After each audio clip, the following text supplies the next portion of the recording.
దేవుడు మీకు తోడై ఉండునుగాక, మీ ఆత్మకు తోడై ఉండునుగాక. In the name of the Father and of the Son and of the Holy Spirit. Amen. దేవుని ప్రేమైన వారలారా, యేసుక్రీస్తు ప్రభుల వారి యొక్క శ్రేష్టమైన నామంలో మీకు శుభములు కలుగునుగాక. నేటి చర్చ్ ఆఫ్ సౌత్ ఇండియా అల్మానిక్ అనుసారంగా మనకివ్వబడినటువంటి అంశము అభిషక్త పరిచర్య. ఘనత కొరకు కాదు, సేవ కొరకు దేవుని యొక్క పిలుపు అన్నటువంటి అంశాన్ని ధ్యానం చేయడానికి మిమ్మల్ని ఆహ్వానిస్తున్నాం. ఇటు ధ్యానం నిమిత్తం మనకివ్వబడినటువంటి వేద భాగములు ఇర్మియా గ్రంథము 1వ అధ్యాయం 4-10 వచనాలు, సంకీర్తన 132, అలాగే పేతురు గారి యొక్క మొదటి పత్రిక 5వ అధ్యాయం 1-4 వచనాలు, మత్తయి సువార్త 20వ అధ్యాయం 20-28 వచనాల ధ్యానంలోనికి మిమ్మల్ని ఆహ్వానిస్తూ ఉన్నాం. ఇటు ఉదయకాల సమయం అభిషేకము, ఆర్డినేషన్ అనగా ఏమి అన్నటువంటి ఆలోచనతో ఆరంభించుదాం. అభిషేకము లేదా ఆర్డినేషన్ అన్నది కేవలము ఒక మతాచారము కాదు. అభిషేకము అనున్నది సంఘముచే నిర్వహింపబడే ఒక సాధారణ కార్యక్రమము మాత్రము కాదు. అది దేవుడు తన సేవార్థంగా పిలిచినటువంటి వ్యక్తిని సంఘము బహిరంగంగా గుర్తించి ప్రార్థనతో హస్తన్యాసము చేత పరిశుద్ధ పరిచర్యకు ప్రతిష్ఠించు దివ్య కార్యము అభిషేకము. అభిషేకము అనేటువంటి తెలుగు పదము లాటిన్ భాషలో ఆర్డినరీ అను పదమునకు ధాతువులో నుంచి వచ్చింది. ఆర్డినరీ అన్న పదం యొక్క అర్థము నియమించుట, క్రమపరచుట, ఒక అధికారిక బాధ్యతను ప్రతిష్ఠించుట అను అనేకమైనటువంటి అర్థములు ఉన్నవి. పరిశుద్ధ గ్రంథములో అభిషేక భావమును వివరించు కొన్ని ప్రధానమైన పదములను మనము నేర్చుకుందాం. మొదటిది మాషక్ అన్నటువంటి హీబ్రూ పదం యొక్క అర్థము అభిషేకించుట. అలాగే మిలేయాద్ అన్నటువంటి పదం అభిషేకమునకు అది స్వరూపముగా వాడబడినది. దాని యొక్క అర్థము మిలేయాద్ అనగా చేతిని నింపుట, అనగా పవిత్ర బాధ్యతను అప్పగించుట. మిలేయాద్ అన్న పదమునకు అర్థం.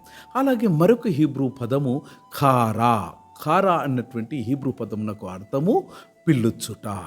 అలాగే నూతన నిబంధనలో మనము ఇంకొన్ని పదాలను మనం చూస్తాం. కెయిరోటేనియో అనేటువంటి గ్రీకు పదము వాడబడ్డది అభిషేకమునకు. కెయిరోటేనియో అన్న గ్రీకు పదము యొక్క అర్థం ఏంటంటే హస్త ప్రసారణము చేత నియమించుట అన్నది దీని యొక్క అక్షరార్థ భావము. మరొక పదము పోయిమెన్ అన్న పదము కూడా ఆపాదించబడినది. పోయిమెన్ అనగా కాపరి. అలాగే మరొక గ్రీకు పదము డయాకోనోస్ అన్న పదం వాడబడ్డది. డయాకోనోస్ అనగా సేవకుడు అని దీని యొక్క అర్థం. మరొక పదము ప్రెస్బిటరోస్ అనగా పెద్దవాడు లేదా పెద్ద లేదా ప్రాచీనుడు అన్నటువంటి అర్థాన్ని ప్రెస్బిటరోస్ అన్న పదమునకు అర్థంగా మనం చూస్తాం. అందుచేత అభిషేకము అనున్నది దేవుని యొక్క పిలుపు, సంఘమును ధృవీకరణ మనం చూస్తాం. మరియు జీవితాంతము క్రీస్తు సేవకు అంకితాభావముతో జీవించు నిబంధన. అభిషేకము గౌరవమునకు చిహ్నము కాదు, అభిషేకము బాధ్యతకు చిహ్నము.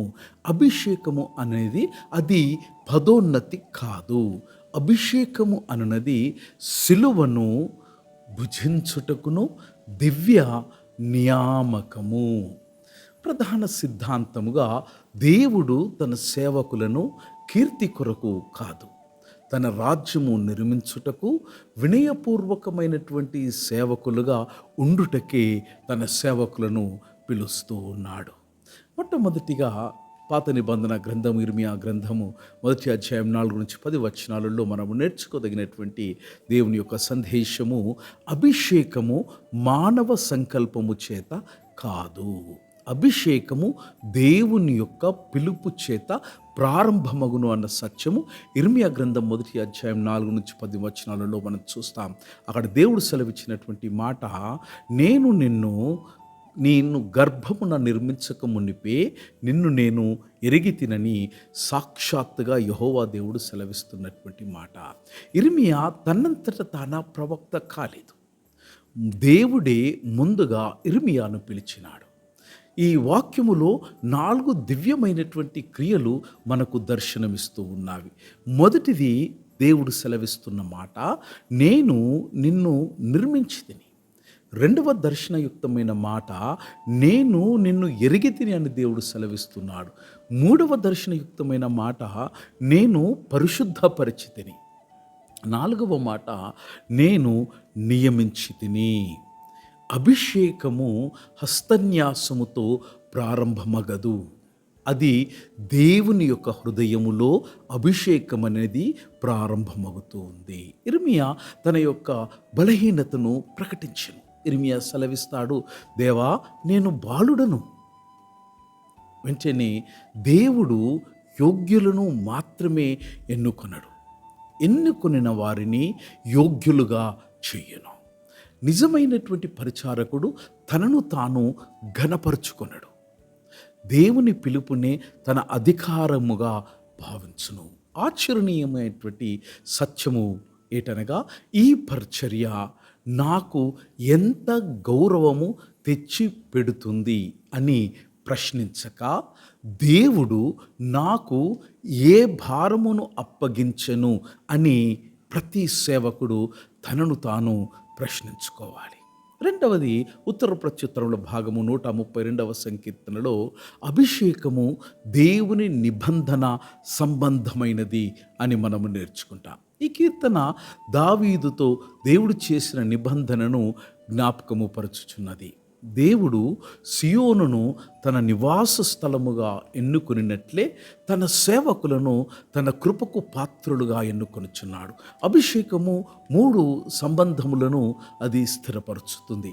మొదటిది దేవునితో సంబంధము, రెండవది అభిషేకము సంఘముతో సంబంధము, మూడవది అభిషేకము సేవతో సంబంధమును స్థిరపరుస్తుంది. దేవునితో సంబంధము, సంఘముతో సంబంధాన్ని, సేవతో సంబంధాన్ని అభిషేకము స్థిరపరుస్తుంది. ఆయన యాజకులను రక్షణతో అలంకరింతును అని సెలవిస్తున్నాడు. దేవుడు మొదట పరిశుద్ధతను అనుగ్రహిస్తాడు, తరువాత అధికారమును అప్పగిస్తాడు. శీలము లేక అధికారము వ్యర్థము, పరిశుద్ధత లేక పరిచర్య నిరర్థకము.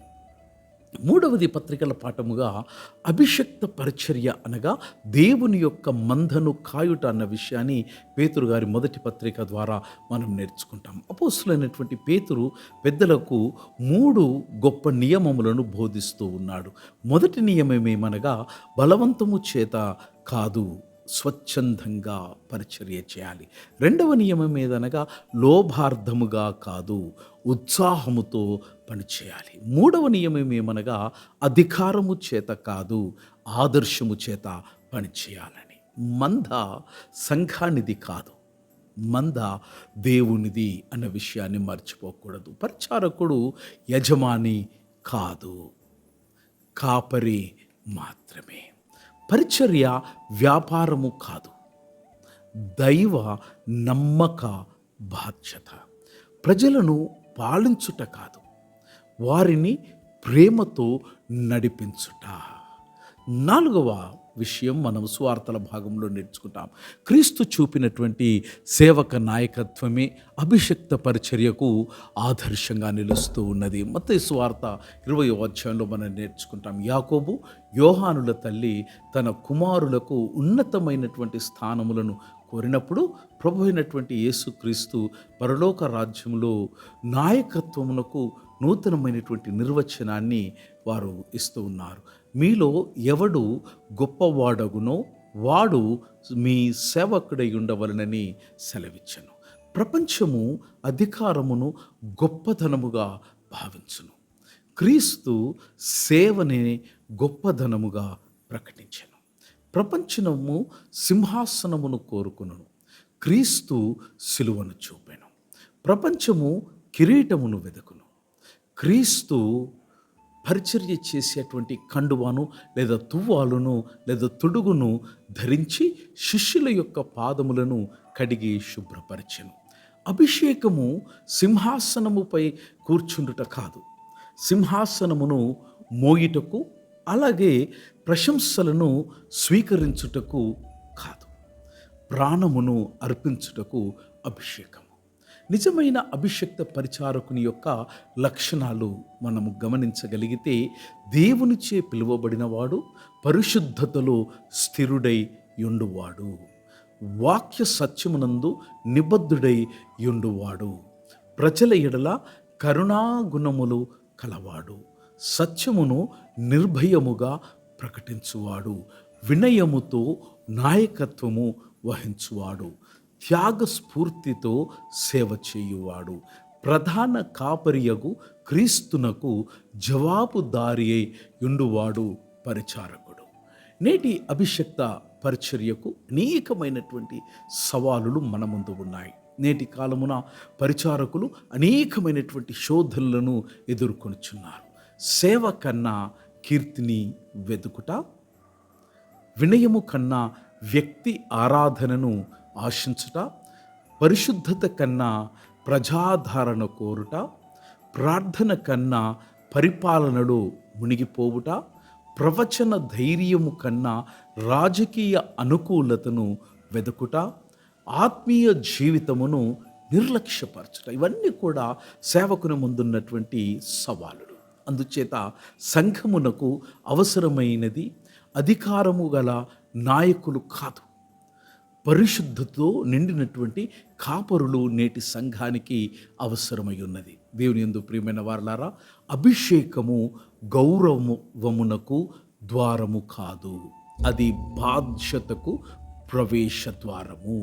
అది అధికారమును అనుభవించుట కాదు, సేవలో తన ప్రాణమును ధారపోసుకొనుటకు. ప్రభు అయిన యేసుక్రీస్తు సెలవిచ్చినట్టు, మీలో ఎవడు గొప్పవాడై ఉండగోరునో వాడు పరిచారకుడై ఉండవలెను. మత్తయి సువార్త 20వ అధ్యాయం 26వ వచనం. మనము మనుషుల ప్రశంసలను కాక ప్రధాన కాపరియగు క్రీస్తు చేతిలో నుండి వాడిపోని మహిమగల కిరీటమును పొందుటకై విశ్వాస పాత్రులమై సేవ చేద్దాం. God bless you. ఆమెన్.